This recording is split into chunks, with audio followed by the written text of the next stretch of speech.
Fala galera, Leonardo Araújo com vocês para dar início a mais um quadro do Pergunte ao CEO. Vamos lá?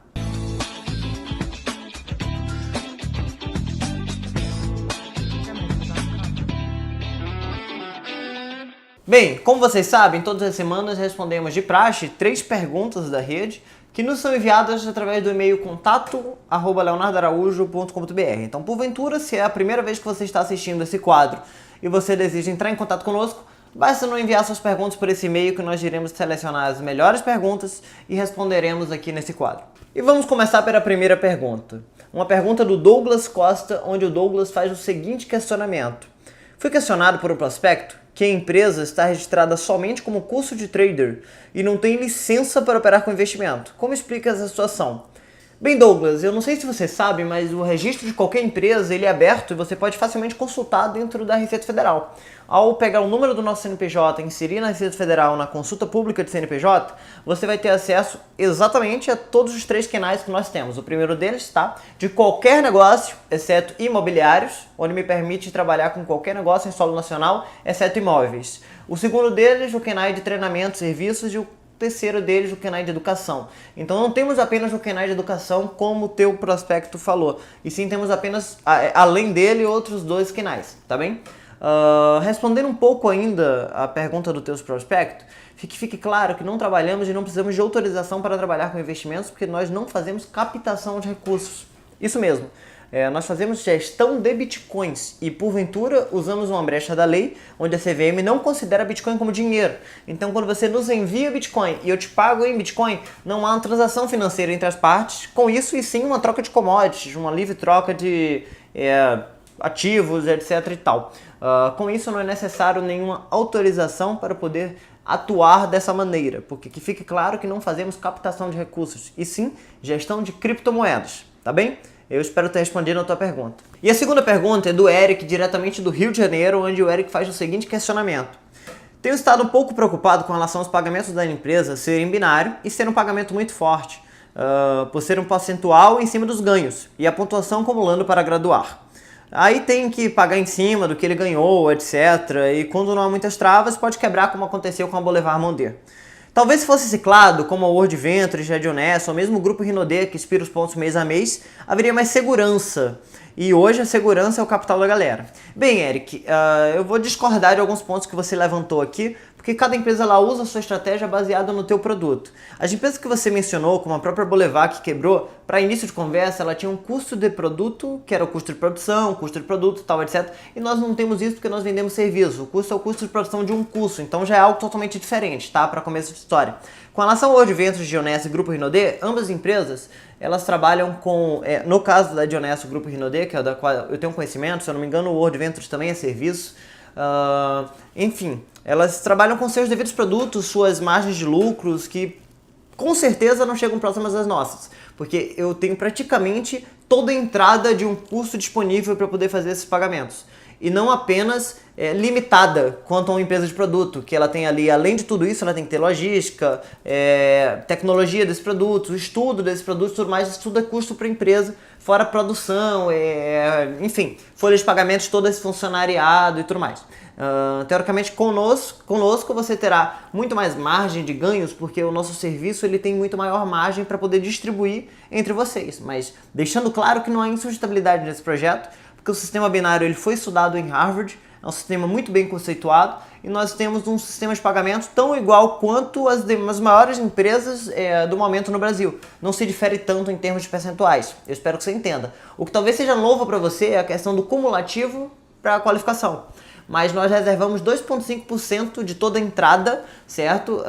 E isso vai ficando reservado ali. E esse cumulativo, na sua cabeça é cumulativo, mas pra gente ele zera. Funciona da seguinte maneira. Quando você atinge o nível de Emerald, onde são 1000 pontos, foi acumulado ali pra ti 1000 pontos, mas nós calculamos como se tivesse zerado aqueles 1000 pontos e somam-se mais 4.000 pontos até o nível de diamante, que seriam 5.000. Mas o cálculo de sustentabilidade ele está nos 4.000 faltantes e não na somatória dos 5.000 pontos, bem como para os demais níveis. Ou seja, você sempre deverá somar a diferença, tá, de pontos que existem entre um nível e o outro, e não somatório total. Então não é que é cumulativo, é que nós não usamos o conceito de zerar os pontos para seguir adiante. sim que você acumula e segue adiante, mas na verdade nós contabilizamos o percentual que será gasto para entregar aquele prêmio, exatamente a diferença de pontos ali que você deverá produzir para poder chegar naquele nível. Tá bem? Eu espero que eu tenha respondido a sua pergunta. Se você tiver mais alguma pergunta para fazer dentro da questão do plano de carreira, ou plano de binário, ou qualquer outro ganho, eu estarei à disposição para poder respondê-la. Tá bem? E a terceira pergunta que nós temos para responder é do Rafael Rocha. E eu acredito que é a pergunta que a maioria das pessoas gostariam de fazer, mas às vezes não tem coragem. Que é a seguinte: por que a Dream Giga não é uma pirâmide? Rafael, parabéns pela iniciativa de fazer essa pergunta. Eu acredito que muitos têm vontade, mas não têm coragem. Iremos respondê-la aqui agora, tá bem? Primeiro conceito para você poder entender é entender o que é uma pirâmide para você. Nós temos diversos esquemas piramidais no mundo corporativo, onde porventura temos ali o dono de empresa, os supervisores, os gerentes, certo? Os vendedores e os clientes finais. Teria uma hierarquia e um desenho de um esquema pirâmide. E no próprio governo nós temos desenhos como esse. A questão é entender a sustentabilidade disso. Por exemplo, se você for olhar para previdência social, previdência privada, o conceito é um esquema Ponzi. Entra mês a mês capital, certo? Para que com esse capital se faça gestão para poder pagar aquelas pessoas que têm o benefício.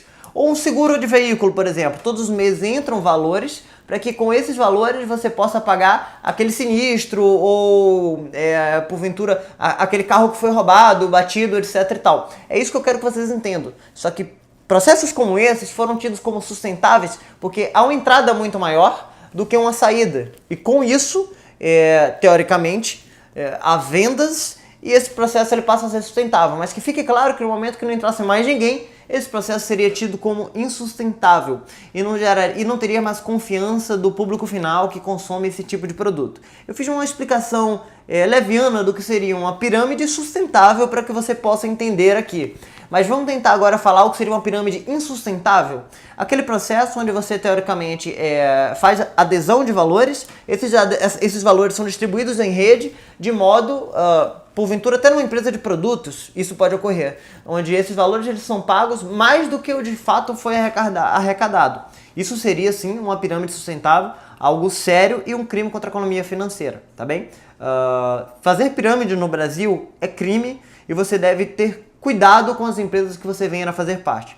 Mas agora, podendo diferenciar por que a nossa empresa não é uma pirâmide, eu vou te explicar de forma bem simples. O primeiro ponto é que nós temos um serviço entregue no momento que aquele cliente entra. E é distribuído um valor muito menor do que aquele serviço foi vendido. Então a empresa ela consegue ter lucro e ainda distribuir parte disso em rede. Um sistema muito inteligente, criado em Harvard, que permite com que empresas comuns deixem de gastar com publicidade para investir nos seus clientes. E é a estratégia que a nossa empresa adota para poder seguir e vender os seus custos. E com relação à operação da nossa empresa, todo o dinheiro aplicado já é tido em contrato quanto você perde no momento de uma adesão, que gira ali em torno de 35%, que foi repartido na rede. E o que vem líquido para a nossa empresa são os outros 65%, onde nós operamos mês a mês para buscarmos lucro diário para você, buscarmos lucro para a empresa e buscarmos lucro para repor aquele capital que foi sangrado, vamos dizer assim, no momento da entrada de um desses investidores. Então fica um pouco nítido quanto de fato é sangrado no momento que entra algum investidor, certo? Contratualmente falando, fica também nítido que a empresa consegue lucro para poder pagar você, lucrar e repor esse capital para o término de um ano, o término do seu contrato, você tem na íntegra 100% do valor que você nos cedeu para a gestão.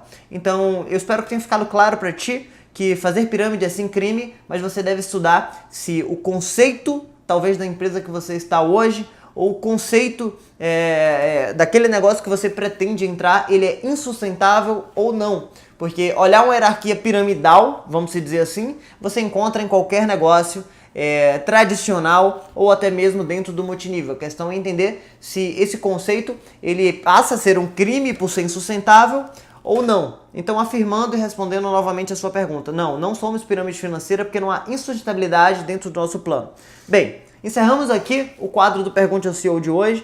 Eu gostaria de te fazer um convite para no dia 17 de abril estar comigo no Coco Bambu, porventura das 19 horas, para termos um jantar, onde diretamente poderemos estreitar relações, você poderá fazer suas perguntas ao vivo, tudo isso ficará gravado e registrado para aqueles de outros estados que não poderão estar presentes conosco, mas eu conto com a tua presença se você for de Salvador e região para estar conosco nesse jantar. Um forte abraço, aguardo vocês no próximo vídeo. Tchau, tchau.